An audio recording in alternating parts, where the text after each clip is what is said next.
Si vous aussi vous avez les yeux très foncés qui limite tirent un petit peu vers le noir, apparemment il y a un genre de make-up qui nous va le mieux. On va le tester ensemble, sachant que j'ai les cheveux très clairs, donc je me demande vraiment ce que ça va donner. Je vais commencer par appliquer de l'anti-cerne sur mes paupières. Maintenant vous allez sortir votre meilleur fard marron. Ça peut être un bronzer, mais moi j'ai une palette comme ça, cette teinte là.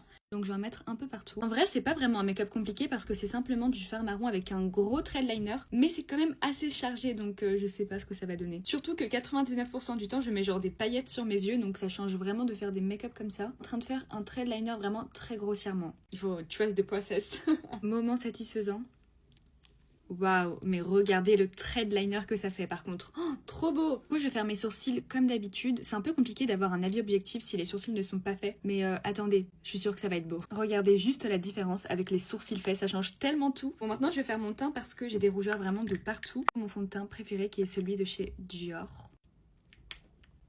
Non, j'ai taché ma robe. On oublie ce qui s'est passé, je vais mettre mon anti-cerne. C'est celui de chez Huda Beauty, c'est vraiment mon préféré. Il est tellement couvrant. J'ai plein de petits boutons, donc je vais en mettre sur mes imperfections.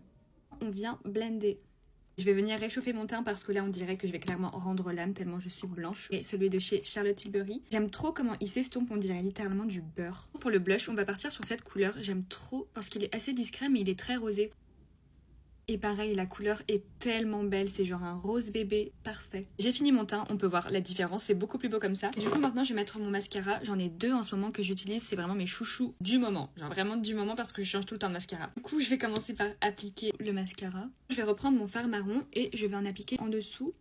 On rajoute évidemment du crayon noir en muqueuse pour rendre le regard bien foncé, bien charbonneux. Dernière étape, les lèvres. Du coup je vais mettre mon crayon à lèvres. Je vais faire une bouche nude. Comme d'habitude en fait j'ai envie de dire. Non mais je suis clairement une autre personne. Waouh, j'aime trop. Franchement je trouve ça tellement beau. Mais après c'est vrai que c'est hyper chargé. Mais pour le coup moi je pensais que ça allait faire un peu bizarre avec mes cheveux qui sont un peu clairs et tout. C'est parfait.